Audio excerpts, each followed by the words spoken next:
Grande Deus, eu espero que vocês encontrarem. Glórias a Deus. Lucas, lá no Novo Testamento. Glórias a Deus.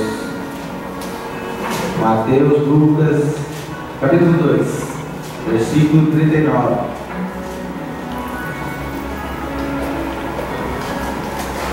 Amém? Amém. Os irmãos que puderem se colocar de pé em reverência à palavra. Glórias a Deus. Glória a Deus. E quando acabam de cumprir tudo segundo a lei do Senhor, voltam a Galiléia, para a sua cidade de Nazaré. E o menino crescia e se fortalecia em espírito, cheio de sabedoria, e a graça de Deus estava sobre ele. Ora, todos os anos iam seus pais a Jerusalém à festa da Páscoa. E tendo ele já 12 anos, subiram a Jerusalém, segundo o costume do dia da festa. E regressando eles, terminados aqueles dias, ficou o menino Jesus em Jerusalém, e não o souberam seus pais.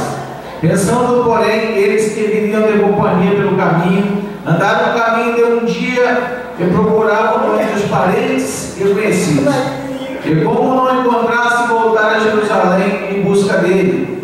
E aconteceu que, passados 3 dias, o acharam no templo, assentado no meio dos doutores, ouvindo-os e os interrogando. E todos os que ouviram admiravam a sua inteligência e resposta. E quando ouviram, maravilharam-se. Ele disse de sua mãe: Filho, por que fizeste assim para conosco? Eis que teu pai e eu ansiosos te procurávamos. E ele lhes disse: Por que me procurares? Não sabeis que me convém tratar dos negócios de meu pai? E eles não compreenderam as palavras que lhe dizia. E desceu com eles e foi para Nazaré, e era-lhe sujeito. E sua mãe guardava no coração todas essas coisas. E crescia Jesus em sabedoria, em estatura e em graça para com Deus e os homens. Amém. Jesus, os irmãos podem se assentar. Louvado seja o Espírito Santo do Senhor Jesus. Na Bíblia Sagrada, irmãos, nós vamos encontrar milhares e milhares e milhares, muitas palavras interessantes, né? Se nós deixar de lado essa leitura aqui, e nós partimos para outra leitura, com certeza o Espírito Santo vai nos orientar em outra palavra. E com certeza, se eu pedisse para cada irmão aqui trazer uma palavra, os irmãos teriam algo da parte de Deus aí na Bíblia para ler, porque é algo muito extenso, né?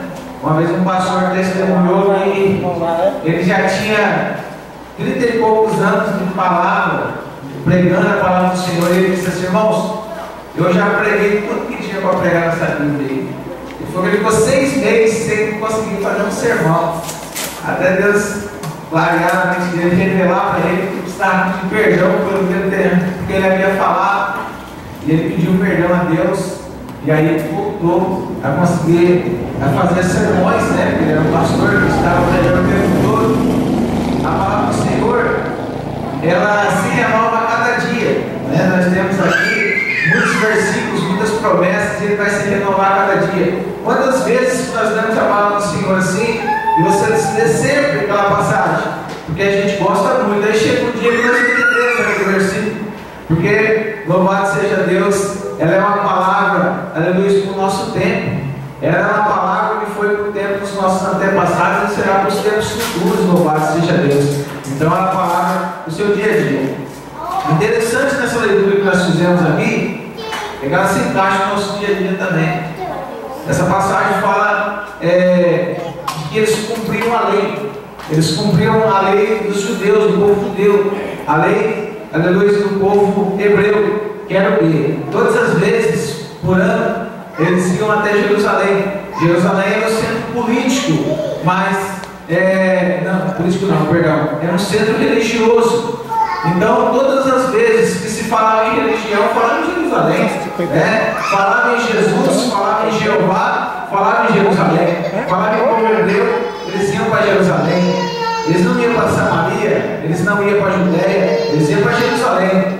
Todas as cidades do povo judeu, do povo hebreu, se reuniam em Jerusalém nessa época. Eles iam festejar a Páscoa, eles festejavam várias outras festas, mas sempre eles iam a Jerusalém. Acontece que nesse dia, eles cumpriam a lei como sempre, eles se tornaram uma lei que havia entre eles. E eles foram para Jerusalém, juntavam todas as famílias, e aqueles salmos que nós lemos, que está lá assim, cânticos de degrau, são cânticos que eles cantavam subindo para Jerusalém.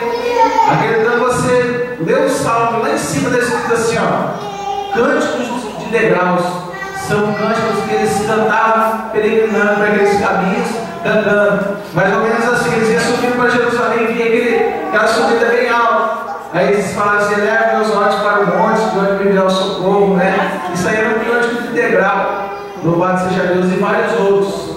E eles iam cantando os salmos. Hoje nós não conseguimos cantar os salmos porque nós não sabemos a melodia, né? De repente o nosso irmão presbítero Osmar que toca guitarra, é difícil, né, trocar um salmo, porque nós temos exatamente as melodias que Davi teve, que os filhos de Corá teve, e vários outros, Asaf, e outros salmistas que tiveram para louvar a Deus, que eles improvisavam, escreviam, e a vida se tornava uma tradição deles. Acontece que eles subiam a Jerusalém cantando. Chegava um certo ponto, a família estava toda reunida para Jerusalém, chegavam a Jerusalém e iam festejar a Páscoa, iam servir a Deus. Os homens se reuniam com os homens, as mulheres se reuniam com as mulheres, crianças correndo para lá e para cá, imagino, e eles prestavam culto a Deus, prestavam a sua tradição e voltavam para casa. E aí acontecia que nesse momento, quando eles voltavam para casa, estava ali Maria junto com as suas amigas, junto das irmãs ali da sinagoga, indo embora, e aí está José junto com seus irmãos, ou junto com seus parentes, né? Como a Bíblia relata, estava junto com os parentes, e eles estavam indo embora, e José está pensando assim, Jesus está junto com Maria, e daqui a pouco Maria está pensando assim, Jesus está junto com José, e eles partiram embora naquela caminhada, e eles passaram um dia caminhando. A Bíblia não diz que foi na hora de dormir ou anoitecer, mas eu imagino, a Bíblia fala que depois de um dia, eu imagino que na hora de dormir ou de alimentar a criança, que criança, se você deixar, esquece de comer, esquece de beber, né? Você vai ficar brincando, você tem que praticamente obrigar ela a se alimentar. E Jesus não estava por ali. Quando um se encontra com o outro, falou, cadê Jesus? Eu achei que estava com você. E ela falou, não, mas não estava comigo. Mas eu que achei que estava com você. E aí eles descobrem que Jesus ficou para trás. Jesus havia ficado em Jerusalém, ou havia perdido, porque eles procuraram ali. Um dia eles ficaram procurando e não encontraram. Mais um dia de viagem de volta, para trás, procurando Jesus. Eles foram encontrar Jesus no terceiro dia. E quando eles encontraram Jesus, aí foi aquela correria, né? Você imagina você perder seu filho, irmão? Já pensou? O desespero, não é? Né? Você está ali com o seu filho ali no meio, você está vindo de uma festa, no meio daquela multidão toda, no caminho de volta para casa, e aí você se depara que você está sem seu filho. Eu acho que o desespero deve ser terrível, né? E eu imagino também, se eu perdesse minha filha, ia ser um desespero tremendo. Cada irmão que é pai, um dia já ficou desesperado por não ver o filho, não deixou e sair procurando, vai encontrar ele em algum lugar. Aconteceu isso aí com Jesus, quando ele era criança, com os pais de Jesus. E aí, por que eu falei que a palavra de Deus se eleva para os dias de hoje? Porque acontece que, principalmente nos dias de festa, a gente até pode ir para a festa com Jesus, mas na volta a gente esquece ele e Jesus fica para trás, né? A gente está pelas nossas caminhadas da nossa vida, e aí a gente olha e fala, cadê Jesus? Onde está Jesus? Né? A gente perdeu Jesus de vista, Jesus ficou para trás, no meio da festa, no meio daquela preocupação, no meio de tantas ocupações, a gente acaba deixando Jesus para trás. No meio de tantos compromissos, Jesus fica para trás. Não fala assim com os irmãos, não, fala para mim também. Né? Todos nós somos pecadores. Ainda hoje eu falei para uma pessoa, mas também que o sangue de Jesus, você já viu um limpador de para-brisas de carro? O limpador de para-brisas de carro fica assim, né? Quando está chovendo. O sangue de Jesus é uma coisa, ele fica limpando, igual aquele limpador de para-brisas. Que a gente pega e o sangue vem e cobre. E nós pegamos e o sangue vem e perdoa. Louvado seja Deus por isso, né? O sacrifício de Jesus que nós lembramos hoje é esse sangue aí que fica limpando os nossos pecados, e o Espírito Santo que fica lembrando que nós estamos deixando Jesus para trás nas nossas caminhadas. Se José e Maria, que eram os pais biológicos de Jesus, que cuidavam dele, deixou ele para trás, você imagina nós, depois de 2.000 anos atrás, que nós temos ele por fé, né? Que nós aceitamos a ele, sem ver ele passar por aí, sem ver ele correr por aí. Aí o Espírito Santo foi cutucando nosso coração, lembrando nós, falando assim, ó, não esquece de Jesus. Se você continuar nesse caminho, Jesus vai ficar mais longe. Volta, porque senão Jesus está ficando muito distante de você, lembra dele. E aí você lembra de Jesus. Aí você sabe onde você vai encontrar Jesus? Depois de todo o desespero, Jesus não está preocupado. Quando José e Maria encontrou Jesus, ele não estava preocupado. A Bíblia diz que ele estava no meio dos doutores. Ele estava falando palavras, né? A Bíblia diz que ele estava no meio dos doutores, ele falava palavras interessantes que ele interrogava, ele ouvia. Então ele estava perguntando, estava respondendo para doutores. Ele não estava preocupado. Da mesma forma, Jesus hoje, ele não está preocupado. Você sabe por que ele não está preocupado? Porque ele sabe que você pode ir, você vai nesse caminho e anda sem ele. E aí ele sabe que você vai correr naquele mesmo lugar, e é onde você deixou ele, que você vai encontrar ele lá. Ele sabe que você vai voltar atrás desesperado atrás dele, ele sabe disso. E por isso ele vai estar te esperando. E quando você sai e deixa Jesus para trás, ele fica assim, não estou nem preocupado, daqui a pouco ele vai notar, vai sentir falta.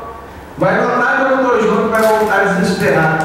Aconteceu com os pais de Jesus, com o pai e com a mãe. Isso aí acontece conosco o tempo todo. Nós estamos lá na frente, olhamos para trás e falamos, cadê Jesus? Aí nós descobrimos que nós deixamos Jesus para trás. Aí ele manda um recado, eu estou te esperando. No lugar que você esqueceu, no lugar que você deixou para trás. Existem alguns rabinos que não são messiânicos. Existem, né, lá em Jerusalém, em Israel, existem rabinos que eles são, os messiânicos, eles nem ficam lá, já foram para outros lugares. E os messiânicos são aqueles que acreditam em Jesus como Messias.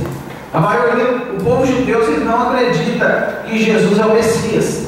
Mas alguns rabinos não messiânicos, que não acreditam que Jesus é o Messias, mas entenderam, por um contexto histórico, que Jesus foi um grande rabino da época, eles entenderam que Jesus foi um homem muito importante, foi um homem religioso, um rabino muito importante da época, e eles resolveram estudar a história de Jesus. Claro que eles têm um material muito melhor que o nosso para estudar sobre Jesus, para a gente chegar até nós. Essa palavra aqui, isso aqui passa por várias transformações, porque primeiro que o hebraico só tem 22 letras, o alfabeto hebraico, a nossa tem mais. Existem mais 1000 vernáculos a menos a língua hebraica do que a língua portuguesa, então existe uma adaptação muito grande. Mas o material que eles têm para investigar a vida de Jesus é muito maior. Acontece que eles foram investigar a fundo a vida de Jesus. E eles começaram a entender que Jesus, ele foi uma criança normal. Ele foi uma criança normal como todas as crianças do povo hebreu. As crianças do povo hebreu, com 6 anos de idade, eles iam para a escola. Para nós também, com 6 anos de idade, nossos filhos vão para a escola. Só que eles não iam para uma escola como nós temos a escola de hoje. A escola das crianças antigamente era aprender a Torá, aprender o Pentateuco, os 5 primeiros livros da Bíblia, que eram as leis de Moisés. Eles iam para a escola, chegavam dos 6 aos 12 anos, eles ficavam na escola aprendendo a Torá, aprendendo as leis de Moisés. Chegava um ponto, com os 12 anos, que eles tinham em mente os 5 primeiros livros da Bíblia. Eles não precisavam abrir e falar assim, em Levíticos, capítulo 6, versículo 12, está escrito isso e isso. Eles não precisavam abrir a Bíblia. Eles tinham tudo decor. Eles chegavam diante de doutores e rabinos da época e eles lecionavam, eles ditavam esses 5 primeiros livros da Bíblia com uma forma tão tranquila que ninguém, não era admirável para ninguém. Não era admirável para ninguém uma criança saber esses 5 livros. Nós que não sabemos hoje. Se alguém chegar aqui com esses 5 livros de cor, irmão, nós vamos falar, nossa, né? Interessante, como que decorou tudo isso? Uma criança hebreu, isso aí não era novidade. Eles faziam, todas as crianças tinham esses livros de cor. Acontece que chegavam aos 12 anos, eles iam para suas casas. Mas alguns deles, muito raro entre eles, alguém se destacar, sempre alguém se destacava de uma forma a mais do que os outros. E eles se destacavam tanto que na hora de passar, para ditar esses livros dos doutores, que os doutores ficavam impressionados, falavam assim, esse menino, ele tem algo a mais que os outros. Aí ele se tornava um talmidim, na época eles falavam, talmidim significa discípulo. Ele se tornava um discípulo de algum rabino. Então por isso que essa passagem que Jesus estava dentro do templo, questionando com doutores, conversando com doutores, os doutores ouvindo ele e se admirando, esses rabinos que não são messiânicos, mas que consideravam Jesus como um grande rabino da época, eles dão essa passagem como uma prova que Jesus estava tendo, como essa prova de quando ele ia lá conversar com os doutores, e os doutores ficaram boquiabertos com ele, falaram, nossa, da onde vem tanta inteligência desse menino? Então, nesse momento, Jesus, ele teve a capacidade de se tornar um discípulo. Aí, a Bíblia não está dizendo que Jesus foi discípulo de ninguém. A Bíblia não fala. Só que também a Bíblia não conta a história de Jesus dos 12 anos aos 30 anos. Porque Jesus desaparece aqui. Aqui Jesus sai da palavra e ele só volta com os 30 anos. Quando ele é batizado e vai para as bodas de Caná, né? Aos 30 anos Jesus começa o ministério dele. Acontece que um homem normal da época também passaria por isso. Se Jesus estivesse aqui com seus 18 anos de idade, você não iria saber quem seria ele, porque era um tempo que ele iria estar como um anônimo no meio da sociedade. Ninguém era conhecido aos seus 18 anos. Ninguém era conhecido na sociedade dos seus 20 anos, 25 anos. Ou ele só era conhecido na sociedade com 12 anos, quando ele passava pelos doutores e pelos grandes rabinos da época, ou ele só era conhecido quando completasse a idade de 30 anos, quando ele era considerado um rabino formado. Antes disso, ninguém ia dar importância nenhuma para ele. Só que acontecia que quando essas crianças elas deixavam esses doutores impressionados, isso é a história que conta. Diz que essas pessoas falavam assim, os rabinos chegavam e levavam eles para mais uma escola. Eles iam para uma escola onde só chegavam os melhores daquelas crianças que estiveram na escola dos 6 aos 12 anos. E dentre esses melhores, alguns melhores ainda se destacaram. Só que era muito difícil alguém se destacar entre os melhores dos melhores. Aí alguém chegava neles no final do curso e falava assim, você foi alguém muito importante para a gente e nós temos certeza que você vai dar muita alegria para a sua família, mas agora você pode ir embora para a sua casa e você vai lá trabalhar com o seu pai, aprender o ofício do seu pai e vai servir junto com o seu pai. Mas para nós, você só está aqui porque você passou pela primeira fase. Então você pode ir para a sua casa. E ele ia, baixava a cabeça e ir embora. Mas para aqueles que era raro passar, chegava um rabino nele e só falava assim para ele assim, vem, me segue. Só falava isso. Ele largava tudo que ele estava fazendo, largava tudo que ele tinha e saía atrás do rabino. O rabino, aí ele passava a beber o que o rabino bebia, ele passava a comer o que o rabino comia, ele passava a dormir onde o rabino dormia. Então, a vida dele já não era mais dele, ele era totalmente dependente daquele rabino, ele se tornava um aluno. Ao final desse aprendizado, ele era tão parecido com esse rabino, ele aprendia tanto com esse rabino, que ele não se saberia distinguir quem seria quem estaria falando, porque eles se tornavam tão iguais, mas tão iguais, que não saberia se distinguir. Acontece que todas as passagens bíblicas, esses rabinos que se interessaram pela vida de Jesus, eles falam assim: Jesus foi discipulado, Jesus aprendeu com um rabino. Quem foi o rabino? Não se sabe, mas Jesus aprendeu. Por quê? Jesus acabou de se formar com seus 30 anos, né?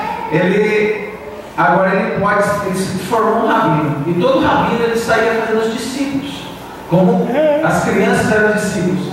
Aconteceu que Jesus chegou à beira do mar, e ele olhou para Tiago e para João e falou assim para ele assim: segue-me. Só falou isso: segue. Tiago e João passou a seguir Jesus. Falou para Pedro, Pedro largou a sua família e foi seguir Jesus.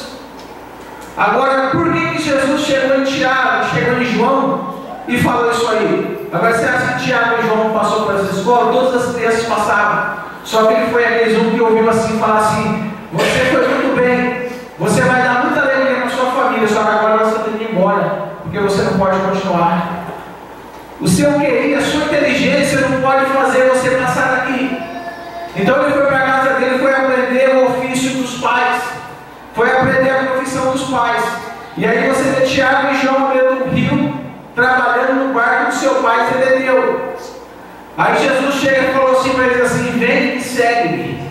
Essa era a senha que os rabinos tinham para convocar alguém para ser seus discípulos.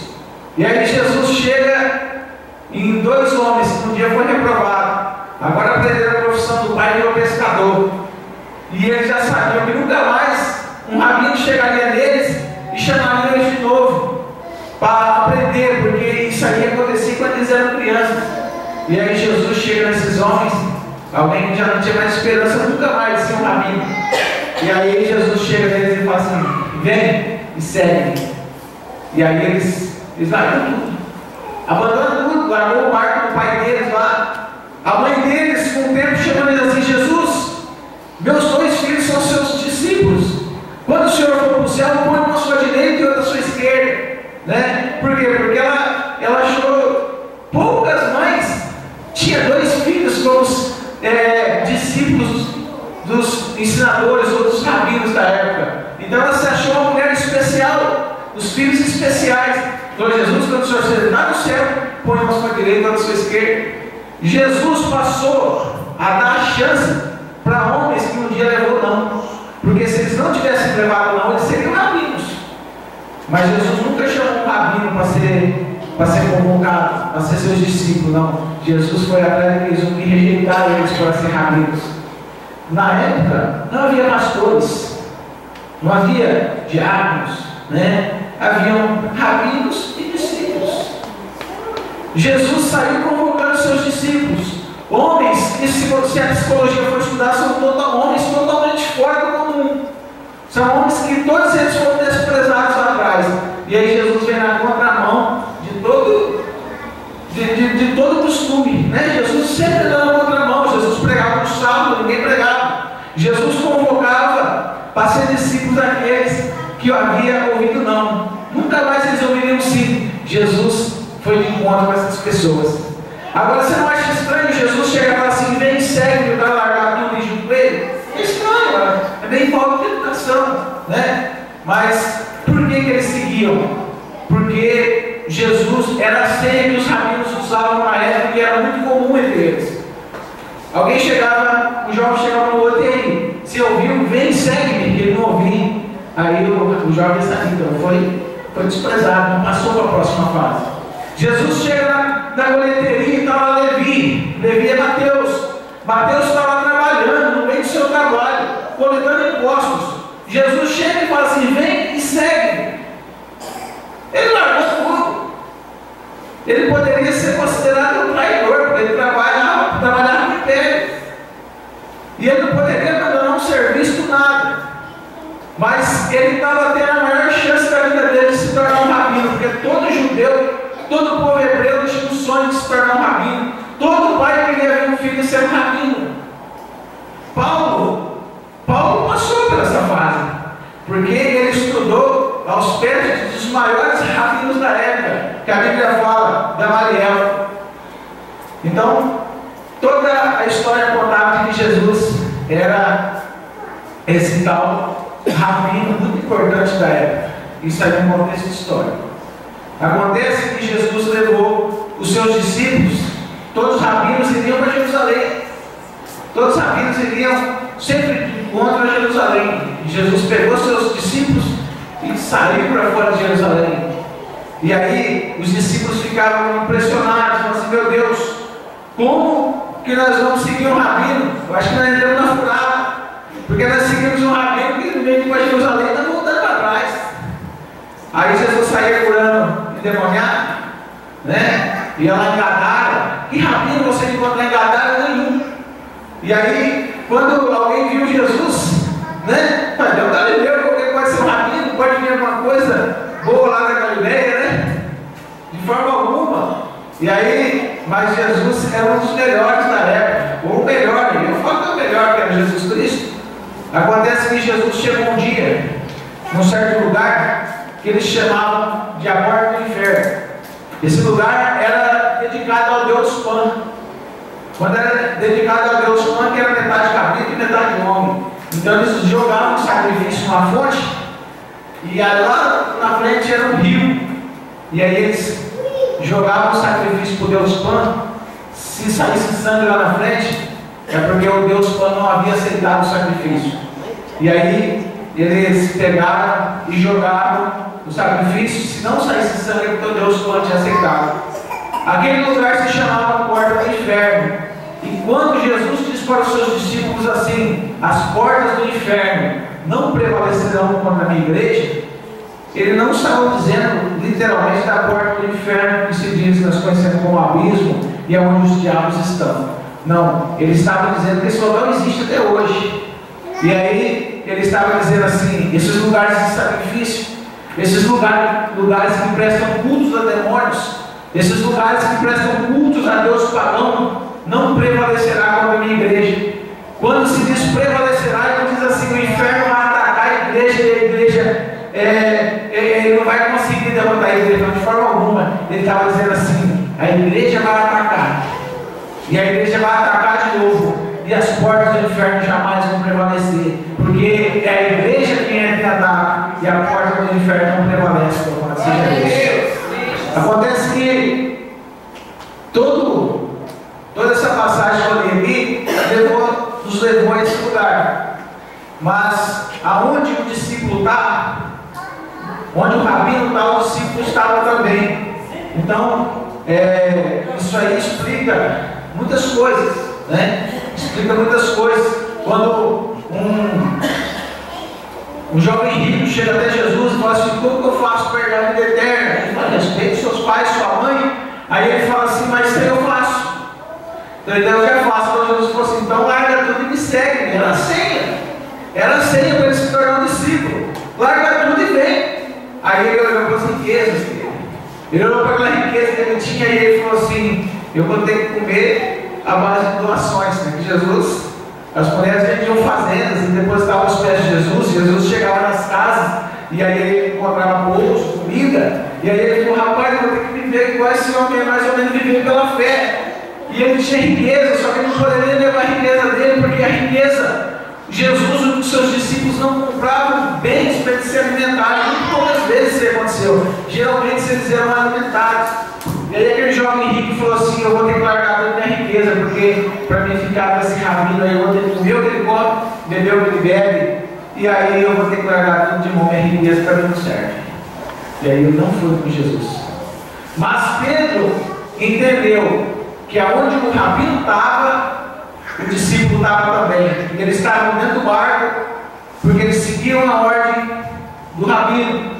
E quando eles estavam dentro do barco, a tempestade chacoalhava o barco. Aí ele acorda Jesus, que estava dormindo, e aí ele diz: Jesus, não te importa que perecemos? Aí Jesus acordou e mandou o mar se acalmar. Por quê? Porque os discípulos só faziam o que o mestre mandava. Eles só tomavam atitude quando o mestre mandava. E na outra tempestade, Jesus vinha andando por cima do mar.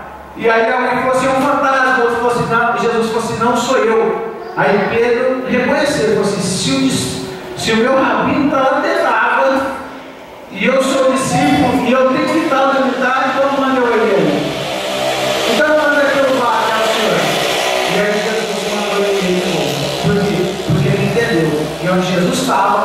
ele, louvado seja Deus, aleluia. E é onde ele estava, cabia Jesus também. Bendito seja o nome santo do Senhor.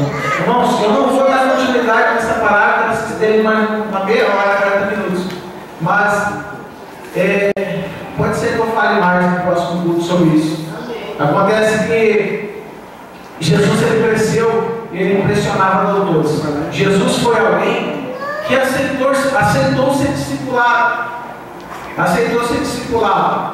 Da mesma forma, nós deveremos nos sujeitar a isso também, louvado seja Deus, aleluia. Por que nós devemos sujeitar-nos a isso? Porque se o próprio Jesus se sujeitou, se o próprio Jesus aceitou ser discipulado, aleluia, quem somos nós para negarmos isso? Né? Quem somos nós para não sermos discipulados? O pastor Santana, nos próximos dias, ele vai estar passando mais sobre isso para os irmãos. O que é isso? Isso é nós olharmos para os nossos irmãos, que são irmãos, homens de Deus que estão há muito tempo na casa do Senhor, e nós aceitar, louvado seja Deus, aceitar o conselho do irmão, aceitar, louvado seja Deus, aleluia, andar da forma que o irmão anda. Você olha para alguém da casa do Senhor que anda retidão com o Senhor, uma pessoa de equidade, equilíbrio, e você olha e fala assim: eu quero ter a vida espiritual dessa pessoa. Pede para ela te discipular, pede para ela te ensinar a orar junto com você. Se Jesus aceitou isso, quem somos nós para não aceitar? Né? Fica um conselho desse aí para os irmãos. Né? Sirva a Jesus, louvado seja Deus, aleluia. Aceite ser discipulado, aceite ser, aleluia, realmente instruído, aleluia, pelos outros irmãos, a qual o Senhor usa em nome de Jesus. Louvado seja Deus. Os irmãos obreiros podem se posicionar aqui.